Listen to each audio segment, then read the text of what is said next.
The boys season 4 का trailer आ चुका है और बॉयज वालों ने इसको ड्रॉप करने का बहुत सही टाइम चुना है भाई। अभी कुछ दिनों पहले जनवरी खत्म हुआ है, उसकी आग अभी ठंडी भी नहीं हुई। ऐसे में एनिमल ने इंडिया में गदर काट रखा है और मैं लिटरली बोल रहा हूँ कि द बॉयज की काफी सारी चीजें एनिमल के साथ बहुत ही सॉलिड तरीके से रिजेंबल करती हैं। इस वीडियो में बताऊंगा कैसे। हाँ, लेकिन मैं ये भी नहीं बोल रहा हूँ कि बॉयज वालों ने एनिमल देख के ट्रेलर डाला। मैं बस बोल रहा हूँ कि टाइम सही चल रहा है आर रेटेड सिनेमा के लिए। तो मेरे जान स्वागत है तुम सबका सुपर अनफिल्टर्ड की एक और नई वीडियो में। मैं हूँ आपका दोस्त प्रेम और इस वीडियो में हम द बॉयज सीजन 4 के ट्रेलर का फ्रेम बाय फ्रेम ब्रेकडाउन करने वाले हैं। और हाँ, वीडियो चूंकि द बॉयज का है तो यार हेडफोन वगैरह लगा लेना, क्योंकि यहाँ थोड़ी बहुत इधर उधर चीजें हो जाती है कभी कभी, समझ रहे हो ना। हाँ, तो ट्रेलर की शुरुआत में हमें होमलैंडर अकेले एक रूम में बैठा हुआ दिखाई देता है, जो कि बस चीजों को घूरे जा रहा है। हमने पहले भी देखा है कि वो ऐसा काफी बार करता है। कभी वो आईने में जाके खुद को घूरने लगता है, उसके दिमाग में काफी सारी उथल पुथल मची रहती है। लेकिन जब भी वो ऐसा करता है उसके बाद चीजें पहले जैसी नहीं रहती। फिर हमें एक वॉइस ओवर सुनाई देता है कि रोम, ग्रीस वगैरह में डेमोक्रेसी फेल हो गई क्योंकि लोग साले चूते होते हैं। लेकिन अगर लोगों को ही कुचल दोगे तो तुम्हें महान कौन कहेगा, तुम्हारी गुलामी कौन करेगा। तुम एक काम करो, लोगों को बस उकसाओ, डेमोक्रेसी को वो लोग मिलकर खुद ही उखाड़ फेंकेंगे। फिर जाकर उन्हें बचा लो और बन जाओ उनके मसीहा। और इस डायलॉग के खत्म होते ही हमें दिखाई देता है एक नया चेहरा, एक नया कैरेक्टर, जो कि इस सीजन में हमें दिखाई देने वाला है। इस एक्ट्रेस का नाम है सुजैन हेवर्ड और ये सीजन में सिस्टर सेज का कैरेक्टर प्ले करने वाली है। इसके पहले हम होमलैंडर के कैरेक्टर के काफी सारे डायनेमिक्स देख चुके हैं। हम जानते हैं कि उसके पास एक सर्टेन लेवल की इंटेलिजेंस है, वो सिचुएशन को एक लार्जर कॉन्टेक्स्ट में समझ सकता है, उसके अकॉर्डिंग डिसीजन भी ले सकता है। लेकिन वो काफी ज्यादा इम्पल्सिव भी है और उसी चक्कर में वो कभी कभी निहायत ही चुतियापा वाली हरकतें कर जाता है। इसलिए शायद इस सीजन में इस कैरेक्टर को इंट्रोड्यूस कराया गया है, क्योंकि होमलैंडर के साथ कोई ना कोई चाहिए जो उसको सही टाइम पे सही राय दे सके। अब वो बात अलग है, वो उसकी बात मानता है कि नहीं मानता, वो अलग चीज है। बात करें अगर सिस्टर सेज की बैकग्राउंड की, तो इसके साथ भी बचपन में वही सब हुआ है जैसा आमतौर पर इस यूनिवर्स में होता है। जब ये पैदा हुई थी तो इसके पेरेंट्स ने भी वोट का ऑफर एक्सेप्ट कर लिया था, पैसे लेके इसके अंदर कंपाउंड भी इंजेक्ट करने का। और इसके अंदर भी कुछ सुपर पावर्स आ गई, जो कि है सुपर ह्यूमन हियरिंग की। ये कुछ सर्टेन फ्रीक्वेंसीज को भी सुन सकती है जो कि नॉर्मल इंसान नहीं सुन सकते। और यही इसकी वीकनेस भी है एक्चुअल में, क्योंकि अगर कुछ पर्टिकुलर फ्रीक्वेंसी की साउंड वेव्स जनरेट की जाए तो इसको काफी पेन भी हो सकता है, जो कि इसको न्यूट्रलाइज करने में काम आ सकती है। वेल, ऐसा लगता है कि ये सुपर 7 की नई मेंबर है और इसका दिमाग भी काफी चलता है। एंड जैसा कि हम जानते हैं कि सुपर 7 में आने वाली हर एक महिला को होमलैंडर के साथ बना के रखनी पड़ती है, क्योंकि होमलैंडर की निगाहों का निशाना कभी खाली नहीं जाता। तो मे बी ये लड़की काफी समझदार है और वो होमलैंडर का साथ दे रही है। तो बेसिकली इस सीजन में होमलैंडर का प्लान है अमेरिका को पूरी तरह से टेक ओवर करने का। लेकिन चूंकि हम जानते हैं कि वो कितना इंपल्सिव है, इसलिए उसने सीजन 3 के लास्ट में बड़े बाजार में भीड़ के सामने अपनी आंखों से गोली मार के स्टारलाइट के एक सपोर्टर की खोपड़ी उड़ा दी थी। और तभी ये चीज क्लियर हो गई थी कि होमलैंडर अब खुल के सामने आने वाला है और अब ये अमेरिका पे डिक्टेटरशिप इंप्लाई करने की सोच रहा है और वो ऐसा करेगा भी। यहाँ पे सिस्टर सेज उसको समझा रही है कि अगर डेमोक्रेसी को खत्म करके डिक्टेटरशिप इंप्लाई करनी है अमेरिका पे, तो उसके लिए डायरेक्ट रास्ता अपनाने की बजाय अपने मकसद के लिए लोगों को इस्तेमाल करो, जैसा जूलियस सीजर ने किया था। इस ट्रेलर के साथ एक चीज तो क्लियर हो गई कि बॉयज वाले किसी की नहीं सुनने वाले।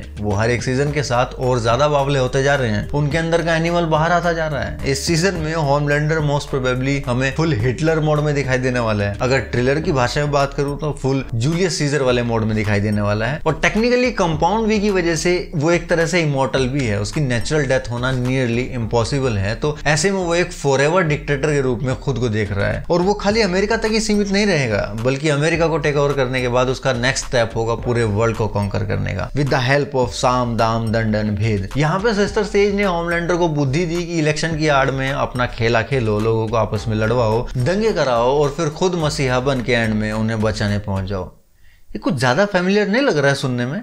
नेक्स्ट शॉट में हम विक्टोरिया न्यूमन और बॉब सिंगर को देख सकते हैं, जो कि शायद इलेक्शन जीतने के बाद जश्न मना रहे हैं। और इनका जीतना मतलब होमलैंडर का जीतना। नेक्स्ट शॉट में हम बुचर को देख सकते हैं, जो कि किसी पुराने वीडियो पार्लर में है, जहां पे उसका फेस देख के लग रहा है कि वो विक्टोरिया के इलेक्शन जीतने के बाद टेंशन में आ गया है। यहाँ पे हम पोलैरिटी का एक फटा हुआ पोस्टर देख सकते हैं, जो कि एक रेफरेंस है जेनवी सीरीज का। पोलैरिटी बोले तो एंड्रे का फादर। बॉयज का सीजन 4 जेनवी के सीजन 1 के कुछ ही दिन बाद टेक प्लेस कर रहा है। अब जेनवी वाले कैरेक्टर हमें बॉयज के सीजन 4 में जरूर दिखाई देंगे, भले वो हमें ट्रेलर में ना दिखाए गए हों। फिर हम जानते हैं कि जेनवी की इवेंट्स के दौरान विक्टोरिया न्यूमन के हाथ वो कंपाउंड वी की एंटीडोट वाला वायरस भी लग चुका है, जो कि डॉक्टर कार्डोसा और इंदिरा शेट्टी ने मिलकर बनाया था वोट्स लैब में। ऑब्वियसली न्यूमन ने उसको अपनी सेफ्टी के लिए रखा है ताकि वो होमलैंडर से खुद का बचाव कर सके। अब ऐसा कोई मौका वो भला कैसे छोड़ेगी, वो भी तब जब उसको सिर्फ एक ही इंसान से खतरा हो। बट आई थिंक वो उसमें कुछ मॉडिफिकेशंस कराएगी अपने किसी साइंटिस्ट से, क्योंकि फिलहाल वो एक कंटेजियस वायरस के रूप में है जो कि अपने रास्ते में आने वाले हर एक सुपर को मार देगा। लेकिन न्यूमन ऐसा कभी नहीं चाहेगी, क्योंकि वो खुद भी एक सुपर है और अपनी बेटी को भी वो लास्ट सीजन में कंपाउंड वी के इंजेक्शन देते हुए पाई गई थी। खैर उस पर आगे आएंगे। नेक्स्ट शॉट में हम ह्यू और स्टारलाइट को देख सकते हैं, जहां पे शायद वो अपने सपोर्टर्स को कोई भाषण वगैरह देने के लिए आई है। फिर एक शॉट में हम डीप के साथ एक नए ऑक्टोपस को देख सकते हैं। हम जानते हैं कि उसके पुराने ऑक्टोपस दोस्त टिमोथी को होमलैंडर की थ्रेट की वजह से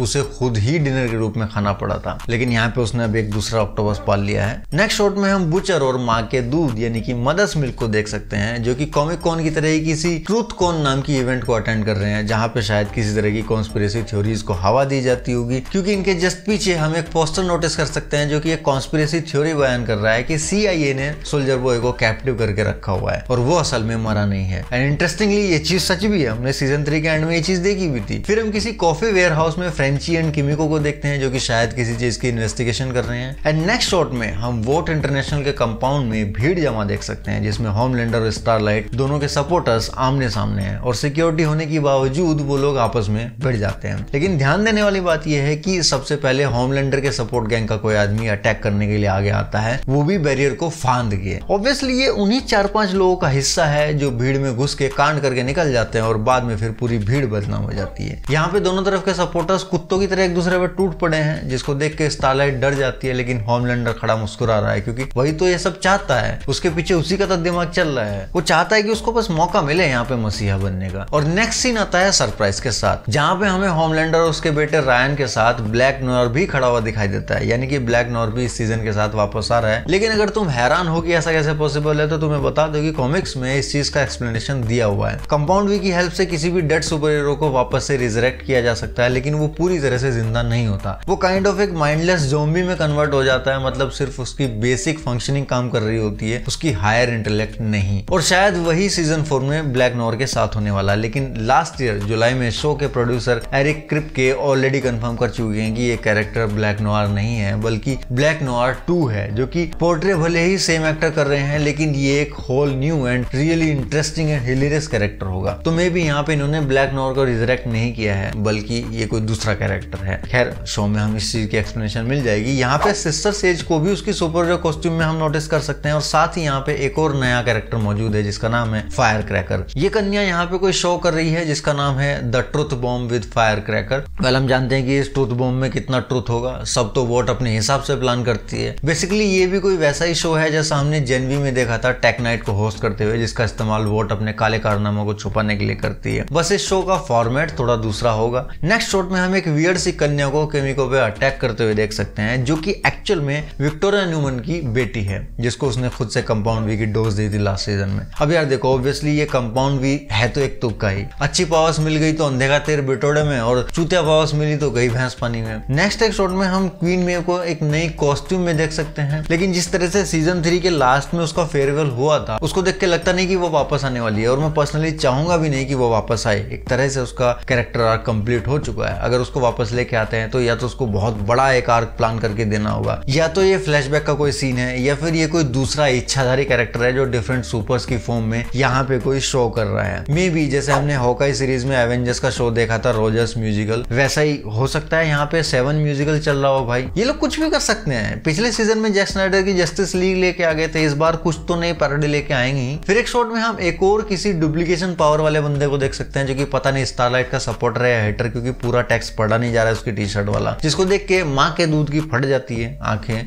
मतलब ऐसा जरूरी नहीं कि उसको देख के ही उसके ये एक्सप्रेशन निकले हों, ये दोनों शॉट अलग अलग सीन के भी हो सकते हैं। फिर हम नेक्स्ट शॉट में बूचर की खोपड़ी में टहलते हुए कीड़े टाइप के आइटम को देख सकते हैं। ये ब्रेन वॉर्म हो सकता है कि उसके टेम्परेरी कंपाउंड वी यानी कि V24 के लेने के कोई साइड इफेक्ट हो, या फिर ये वोट का कोई नया इजाद किया हुआ आविष्कार हो, जिसकी हेल्प से वो लोगों का दिमाग कंट्रोल करने की कोशिश कर रहे हो। क्योंकि हम वोट टावर में भी इसको एक जार में नोटिस कर सकते हैं, जो कि इस गरीब रथ के हाथ लग जाता है। यहाँ साइड में हम लेडी लिबर्टी यानी कि स्टॉर्म फ्रंट की शादी की फोटो भी नोटिस कर सकते हैं। नेक्स्ट एक शॉट में हम एशली को वोट न्यूज नेटवर्क वाले कैमरून कोलमैन के साथ कुछ किंकी सी हरकत करते हुए देख रहे हैं। I mean, कुछ वो वाला मसाला भी तो चाहिए ना भाई सीरीज में। फिर हमें दिखाई दिया जेफरी डीन मॉर्गन का कैरेक्टर जो कैसलर, जिसके बारे में अभी सिर्फ इतना ही पता है कि वो शायद बुचर की कोई हेल्प करेगा किसी काम में, इसलिए बुचर उसे यहाँ मिल रहा है। और ये मे बी CIA का कोई पुराना आदमी है या फिर इसकी मेल्डी के साथ कोई साठगांठ है पहले से, अभी कुछ नहीं कहा जा सकता उस बारे में। हाँ, लेकिन इसने बॉयज के टाइटल के मजे जरूर ले लिए हैं यहाँ पे। साथ ही हम होमलैंडर को किसी एनिमल की तरह ग्रोल करते हुए देख सकते हैं और लास्ट में तो हमने उसको एकदम ब्लड बाथ के साथ देखा। भाई लिटरली होमलैंडर सुपर हीरोज का एनिमल लगने लगा है मुझे एनिमल मूवी देखने के बाद। हाँ, लेकिन रणविजय वाला नहीं बल्कि अजीज हक वाला एनिमल। बाकी होमलैंडर एंड उसके बेटे रायन के बीच जो भी रिलेशन है उस हिसाब से इन दोनों को साथ में खड़ा करके बैकग्राउंड में बी प्राक वाला गाना बजा दो भाई, अगर तुझे हो गया कुछ सारी दुनिया जला देंगे। और रायन भी अपने बाप होमलैंडर को प्यार करने लगा है तो वो भी गाना गा सकता है, पापा मेरी जान। तो पता हुआ ना ये शो सुपर का एनिमल। और रायन अपने बाप से कितना ज्यादा इन्फ्लुएंस हो चुका है कि अब वो धीरे धीरे दूसरा होमलैंडर बनता जा रहा है अपनी हरकतों से। यहाँ पे शायद से इस लड़की को बचाने के लिए इसने इस बंदे को उठा के इतनी जोर से फेंका कि बंदे की टैब बोल गई और वो जाके सामने वाली दीवार पे चिपक गया। खैर, तो ये था द बॉयज के सीजन 4 का फ्रेम बाय फ्रेम ब्रेकडाउन। ये सीजन हमें 2024 में कभी भी देखने को मिल सकता है, लेकिन आई थिंक चांसेस ज्यादा है कि इस बार ये हमें फरवरी मार्च के आसपास देखने को मिल जाए। तुम बताओ तुम्हें ये टीजर ट्रेलर कैसा लगा और कैसी लगी मेरी ये वीडियो। मेरी मेहनत तुम्हें पसंद आई तो भाई वीडियो को लाइक और चैनल को सब्सक्राइब जरूर करो और इस वीडियो को बाकी लोगों के साथ भी शेयर करो, अपने हर उस दोस्त के साथ जो द बॉयज के यूनिवर्स का फैन है, क्योंकि इंडिया में कोई भी क्रिएटर इतनी डिटेल में द बॉयज के ऊपर वीडियो नहीं बना रहा है। पहले हम मिलते हैं नेक्स्ट वीडियो में, तब तक के लिए